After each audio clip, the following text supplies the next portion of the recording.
तो दिन शुरू होता है हमारा ट्रैवलिंग के साथ और हम चल दिए हैं एक मीटअप में जो ऑर्गेनाइज़ किया है अश्विनी सर और हिमांशु सर ने। और मैं बहुत एक्साइटेड थी कि आज कैसा दिन होने वाला है। मेरे को कुछ समझ नहीं आया तो मैंने उनके लिए एक चॉकलेट ले ली कि खाली आप तो क्या ही जाएंगे किसी के पास। और हम बहुत लेट हो रहे थे तो रजौरी से हम जल्दी वॉकिंग करके गए कि जल्दी से हम पहुंच जाएं और हम लेट ना हो, पता चले सबसे एंड में हम जा रहे हैं और सब कुछ हम मिस कर दें। और हम पहुँच गए शालीमार बाग और मैं अपने भाई को पूछती कहाँ जा रहे हैं, तो मेरा भाई बहुत खुश था अपने फेवरेट टीचर से मिलने के लिए।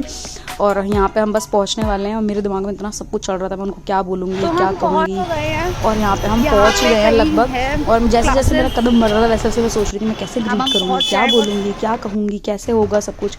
वहाँ पे हम पहुँचे तो सर ऊपर ही खड़े थे और हमारा वेट कर रहे थे। और फिर हम वहाँ पे गए एक रूम में, बहुत सारे स्टूडेंट्स बैठे थे जो सिलेक्टेड और एस्पायरेंट्स दोनों थे और बहुत हंसी मजाक चल रहा था, ठीक है। तो वहाँ पे बहुत मज़ा आया, मुझे बहुत अच्छी एनर्जी थी। वहाँ पे बहुत सारे लोग मुझे पहले से जानते थे कि मैम हमने आपको यूट्यूब पे देखा है, तो बहुत अच्छा लगा मुझे वहाँ पे उनसे मिलके। बहुत रिस्पेक्ट भी की उन लोगों ने और बहुत सारा प्यार, बहुत सारी एनर्जी। और यहाँ पे एक एक करके सबका इंट्रोडक्शन हुआ, सबने अपने एक्सपीरियंस और जर्नी शेयर की। फिर मेरे भाई का नंबर आता है जहाँ पे मुझे बहुत सारी बातें ऐसी पता चलती है जो कभी मैंने सुनी भी नहीं थी कि उसके बारे में क्या क्या चल रहा था, क्या क्या दिमाग में चल रहा होता है। तो आप भी सुनो और मैं भी सुनती हूँ। मैंने पूरी जर्नी नहीं शेयर की है, ना ही पूरी बातें शेयर की है, कुछ कुछ जो मुझे लगा। 4-5 बंदे रिजल्ट निकाल के ला रहे हैं हमारे बच्चे के भाई मिल गए, घर वालों का प्रेशर हम पे।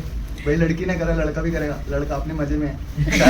7.6 CGPA आ रही है, कोई नहीं मारा नहीं पीटा नहीं। घर वालों ने बोला कि भाई कुछ नहीं करेगा, हमारी तरह धक्के खाएगा प्राइवेट में। मैं चलो कोई नहीं। फिर वो चीज़ें समझ आई, इसको देख के मतलब साइंस ली मैंने कि इसने लिया तो मैं भी लूँगा जिद में। मैंने बायो ली, मेडिकल 11th-12th क्लास टॉप करा गवर्नमेंट स्कूल से। पता नहीं आगे क्या करना है, सीटेट भर दिया। सीटेट के टाइम पे हिमांशु सिंह की 40 वीडियो का एक कोर्स बताया मेरे को एक लड़के ने, भाई ये देख ले जरा सीटेट क्लियर हो जाएगा। मैंने सीटेट क्लियर करा, 109 मार्क्स आए।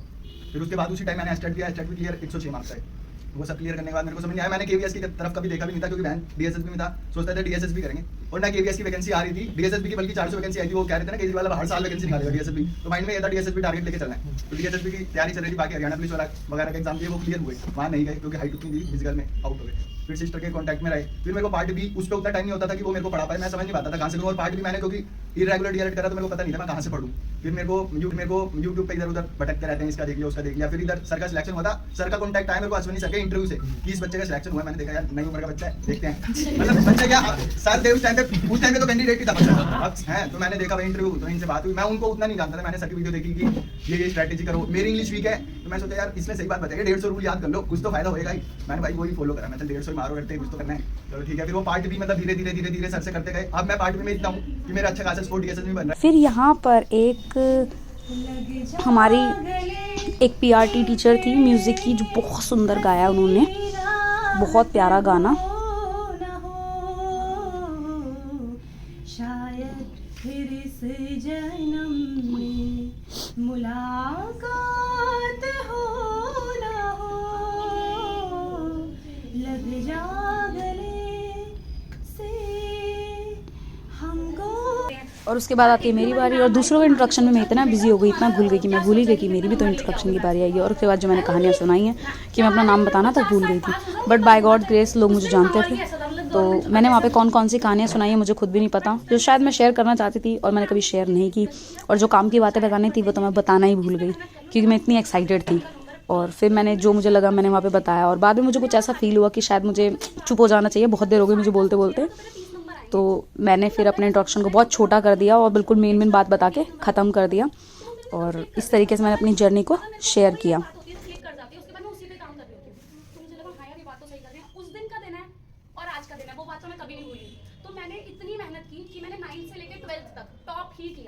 सच बताऊं कि मतलब मेरा 12th में स्कोर सिर्फ मैथ्स की मैम ने सपोर्ट किया और मैथ्स में ही सबसे बेकार स्कोर आया क्योंकि उस टाइम पेपर एकदम चेंज हो गया। तो मेरे 80 नंबर आए थे, बाकी सब में 96 95 2015 हां मैथ्स का पेपर में भी उठा दे मुद्दा। हां भाई साहब मेरे उस पेपर में जितना पेपर नहीं करके आया उससे ज्यादा नंबर आए थे। मैं कितने का 38 39 मार्क्स का आया, 49 मार्क्स। वो वाला एक्सपीरियंस तो बहुत अलग है। बट उस टाइम मेरी पूरी परसेंटेज मतलब कि अगर मेरी 98% आती तो मेरी 93.2 आई सिर्फ मैथ्स की वजह से। तो मेरे लिए उस दिन ऐसा हो गया मैं तो आज मरूंगी, मेरे को नहीं रहना।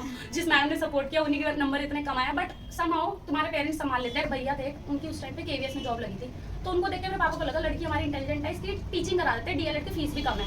मेरा मेरिट में नंबर आ गया राजेंद्र नगर राइट से, मैंने 2015-17 में किया। वहाँ पे फीस भी ज़्यादा नहीं होती पूरे साल की। उसके बाद मैंने डीएलएड कर ली। डीएलएड करने के बाद मेरे को समझ नहीं आया क्या करना है।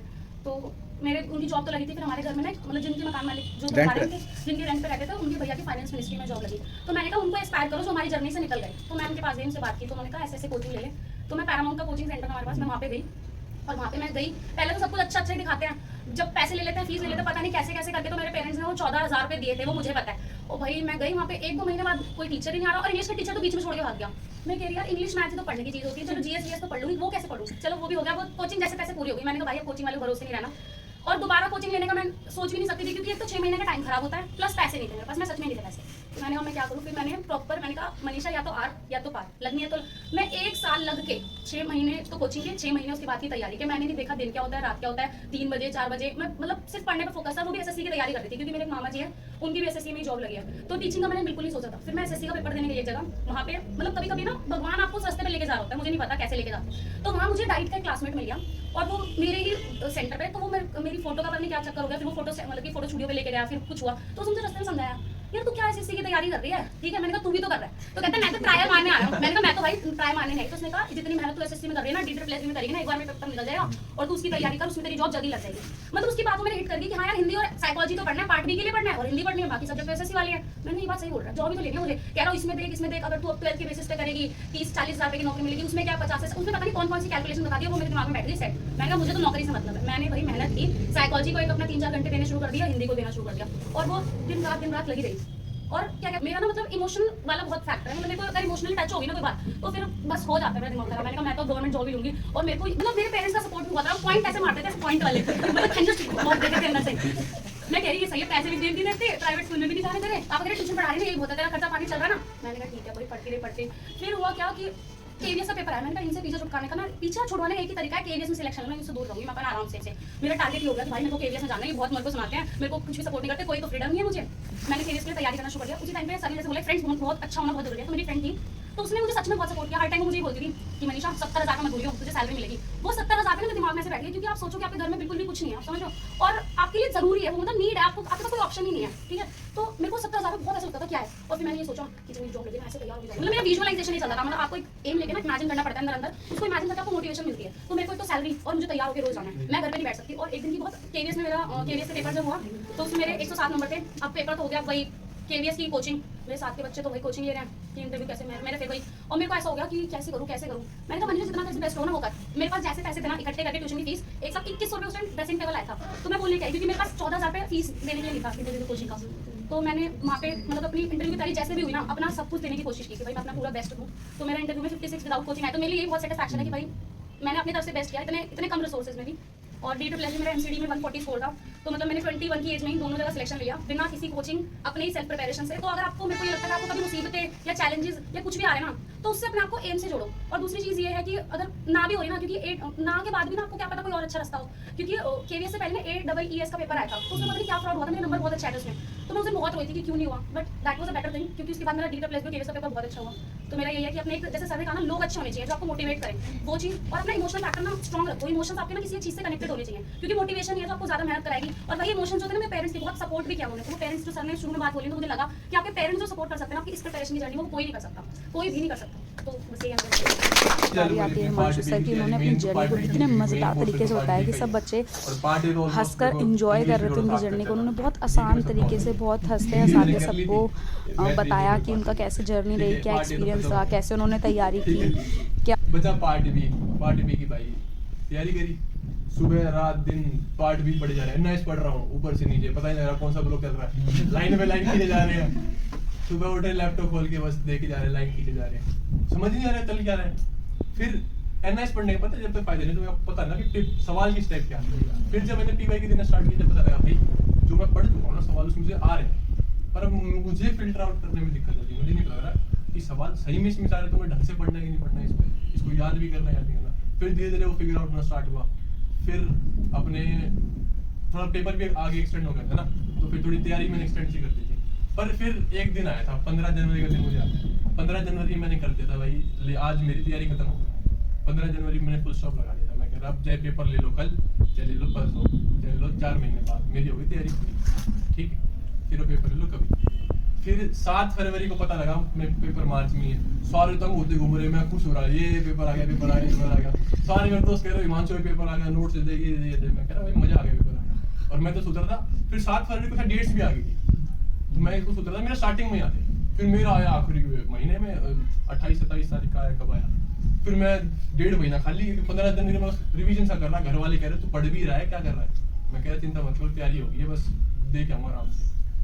फिर मैं उस टाइम जीके पढ़ रहा था, मैं फिर मुझे ये रिजल्ट आया, मैं कह देखो भाई कितना है, फिर नंबर तो पता ही थे, फिर कट ऑफ देखी, मैं कह रहा हो गया चल रहे कूद रहे गा रहे हैं, फिर अटेंशन कॉल आया, मैं कह रहा हो गया मेरा, तो बस उसके बाद रेस्ट ही दिखती कार्टिक से मिली हो जाए सर वीडियो पट्टम से पट्टा चलो भाई 1 2 2 3 कांग्रेचुलेशंस। अबे इनके हाथ से केक खा लोगे ना तो आपका हाँ, ये लो भी एक हिमांशु सर धन्यवाद भाई। ये वाला मोमेंट जो होता है बहुत प्यारा, बहुत अच्छा मोमेंट होता है, जहाँ पर आप अपनी सक्सेस को सेलिब्रेट कर रहे हो, एंजॉय कर रहे हो कि एट लास्ट आपने बैटल को जीत ही लिया और आपने झंडे गाड़ दिए। और यहाँ पर क्या हुआ कि सब ने एक दूसरे को केक खिलाया, सब बहुत खुश थे, बहुत इंजॉय कर रहे थे। फिर मैंने सोचा, मैंने चलो सर्दी की छुट्टी में कहीं घूमने तो गए नहीं है, तो शालीमार के इस पार्क से ही बैकग्राउंड ले लेते हैं और मान लेती हूँ कि मैं कहीं पहाड़ों में घूमने आई हुई हूँ। फिर यहाँ पर फ़ोटोशूट का सेशन शुरू हुआ, बच्चे मेरे साथ फ़ोटो खिंचवाना चाहते थे जो मुझे यूट्यूब के थ्रू जानते थे, और यहाँ पे बहुत देर तक फ़ोटोशूट चलता रहा। बहुत सारे बच्चों ने एक दूसरे के साथ फ़ोटो खिंचवाई, मैंने सर के साथ, और भी लोगों ने मेरे साथ और सर के साथ। और ये वाला टाइम बहुत अच्छा था, बहुत इन्जॉय किया मैंने, बहुत सारे लोगों से मिली और बहुत प्यार मिला, बहुत अच्छी एनर्जी थी और हम सब ने मेमोरीज़ क्रिएट की। और ये कुछ एक KVS की सिलेक्टेड कैंडिडेट है निशा, जिनसे मिलकर मुझे बहुत अच्छा लगा, जिन्होंने मेरी वीडियोस देखी थी। और उसके बाद यहाँ पर क्वेश्चन आंसर का सेशन शुरू हो गया, जहाँ पर सब ने डिस्कस किया अपने डाउट्स, क्वेरीज, जो भी उनको प्रॉब्लम्स आ रही थी, कैसे क्या करना है। तो DSSB को लेकर भी स्ट्रैटेजी डिस्कस की गई कि कैसे आपको तैयारी करनी है। सर ने बहुत डिटेल में बताई चीज़ें, बहुत सारे बच्चों के डाउट्स को क्लियर किया, प्रॉब्लम्स को सॉल्व किया। 1-to-1 कॉन्वर्सेशन का कुछ मज़ा ही अलग होता है, वहाँ पे आप बहुत फील कर सकते हो, बहुत अच्छा लगता है, मतलब उसको एक्सप्लेन नहीं कर सकती मैं वर्ड्स में। उसके बाद वहाँ पे जिस कोचिंग में हम ये सेशन रखा था, वहाँ पर बच्चे आ गए थे, तो हमें जाना पड़ा नीचे, बहुत सारी भीड़ हो गई थी। फिर वहाँ पे केक बच गया था, सर ने कहा जल्दी खत्म कर लो। वहाँ पे बहुत सारे फ्रेंड्स बन गए लोग एक दूसरे के, और फिर हम अपने घर को आ रहे हैं, जहाँ पे मुझे बहुत सारे एस्पायरेंट्स मिले, वो मेरे साथ टाइम स्पेंड करना चाहते थे, वो भी बहुत खुश थे, मैं भी बहुत खुश थी। फिर हम सेम मेट्रो में बहुत दूर तक आए और वहाँ पर हमने बहुत सारी बातें की, फ़ोटो भी खींची। और उसमें से कुछ लोग थे जो मुझे जानते थे पहले से, और ये तो मुझसे बात करना चाहता था अकेले में। और उसके बाद में हम पहुँच गए अपने घर।